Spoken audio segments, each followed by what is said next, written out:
રહેજો. એક રામાયણમાં સરસ ચોપાઈ છે. ભગવાન કહે છે, સબરીને કહે કે હું શેમાંય માનતો નથી. શેમાં માનું છું? એક માનો હું એક ભક્તિ કરનારા. આ ચોપાઈ છે. સબરીને કહે છે, માતા સબરીને, એ નવદા ભક્તિની જે વાત કરી ભગવાને, કહ ભામિની બા, કહ રઘુપતિ સુનો ભામિની બાતા, કહ રઘુપતિ સુનો ભામિની બાતા, માનવ એક ભક્તિ કરનારા. એનું ઊંચું કરી સુનો ભામિની બાતા, કહ રઘુપતિ સુનો ભામિની બાતા, કહ રઘુપતિ સુનો ભામિની બાતા, ઓ કહ રઘુપતિ સુનો ભામિની બાતા, કહ રઘુપતિ સુનો શું કહે છે? બાતા. હે ભામિની, હે સબરી માતા, મારી વાત તમે સાંભળો. બહુ મહત્વનો પ્રસંગ છે આ. એક તો યાદ રાખો, કોણ બોલે છે કોણ સાંભળે છે એનો બહુ મહિમા છે. ક્યાં બોલે છે, કોણ બોલે છે? સ્વયં ભગવાન શ્રી રામચંદ્ર બોલે છે. અને ભક્તિની પરાકાષ્ઠાએ પહોંચેલી માતા સબરી સાંભળે છે. બંને જણા કેટલા ઉત્તમ છે, એટલે એ વાત ઉપર કેટલું વજન છે. અને એની કથાઓ થાય છે. બાકી તો ઘણા બોલે છે, ઘણા સાંભળે છે, કોણ કોણ નોંધ લે છે? પણ ભગવાન રામ બોલે છે અને માતા સબરી સાંભળે છે. અને કહે છે, કહ રઘુપતિ સુનો ભામિની બાતા, કહ રઘુપતિ સુનો ભામિની બાતા. એ સબરી બહુ સંકોચ પામે છે કે હું અધમ તે અધમતી નારીને આવું બધું વિચારીને કહે છે. ક્યાં રામ અને ક્યાં હું, ક્યાં ભગવાન અને ક્યાં મારી એક અધમ નિમ્ન કક્ષા. માટે કહે છે હું કેવી છું. ત્યારે ભગવાન કહે છે કે માં તું ગભરાઈશ નહીં. માં હું શેમાંય માનતો નથી. હું કોઈ નાત જાતને પણ માનતો નથી. હું કંઈ જોતો જ નથી. કોને કેવા વસ્ત્ર પહેર્યા છે એ પણ જોતો નથી. કોઈ કઈ જ્ઞાતિનો છે એ જોતો નથી. કયા ગામનો છે એ પણ જોતો નથી. કયા દેશનો છે એ પણ હું જોતો નથી.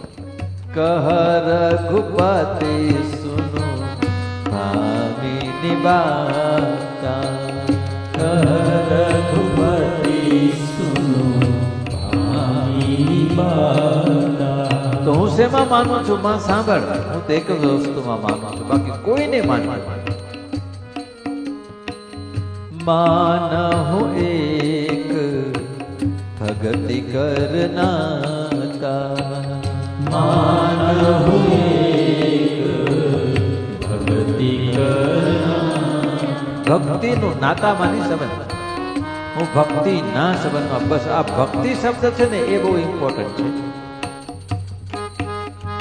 એ આખા સત્સંગનો હાર્દ છે, હૃદય છે. ભગવાન રામજીનો અંદરનો ભાવ છે. આ ભગવાનના મનની વાત છે કે ભગવાન શેમાં માને છે, કયા સંબંધને માને છે.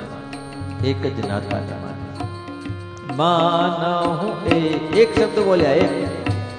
એમ પણ ન કહ્યું ભક્તિ કરનાતા, પણ એક એટલે બહુ ઇમ્પોર્ટન્ટ કે એક જ સંબંધને માનું છું. બીજો કોઈ છે જ નહીં મારા પાસે સંબંધ.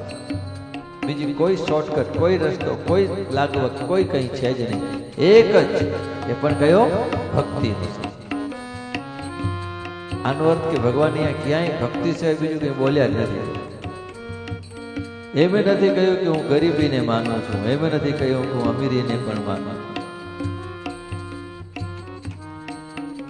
એમ નથી કહ્યું કે ઝૂંપડામાં રહેવા વાળા છે એ જ મને પ્રિય છે, અને એમ નથી કહ્યું કે બંગલામાં રહેવા વાળા એ પણ મને પ્રિય છે. એટલે આમાં કોઈએ એવું માનવું નહીં કે આપણે નબળી ઝૂંપડામાં રહીએ છીએ, ગરીબાઈમાં જીવીએ છીએ તો ભગવાનને આપણે બહુ વધારે પ્રિય છે, એવું પણ નથી.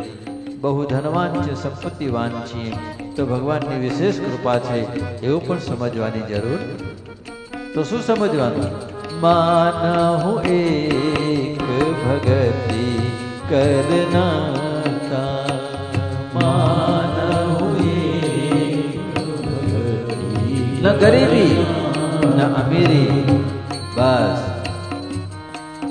કોઈ ગરીબ છે, ઝૂંપડામાં રહે છે, એને ભગવાન પ્રત્યે પ્રીત છે, એના નામમાં નિષ્ઠા છે, એને હું માનું છું. કોઈ ગમે ત્યાં રહે છે, કોઈ અમીર છે, ગમે તેવી સુખ સાહેબીમાં રહે છે, પણ એને મારા પ્રત્યે ભાવ અને નિષ્ઠાને પ્રેમ છે તો એ પણ મને મંજૂર છે. નહીતર બે જણા ગમે ત્યાં છે પણ જો ભાવ અને નિષ્ઠા ભક્તિ નથી તો હું એને માનતો. માનહું એક ભગતિ કરનાતા, માનહું એક ભગતિ કરનાતા. એટલે ભગવાન સુખદેવ ભાગવતમાં અહીં કહે છે, હે રાજા પરીક્ષિત, આજામિલ ચરિત્રની કથા મેં જે તને કરી એ જે કોઈ શ્રદ્ધાથી સાંભળે છે એને એનું ચિંતન કરે છે, એનામાં ભક્તિ, પછી એ મનુષ્ય શ્રદ્ધા અને ભક્તિ સાથે એ શ્રવણ અને કીર્તન કરે છે ત્યારે ક્યારેય એ નરકમાં જઈ શકતો નથી. બસ આ ભક્તિનો મહિમા.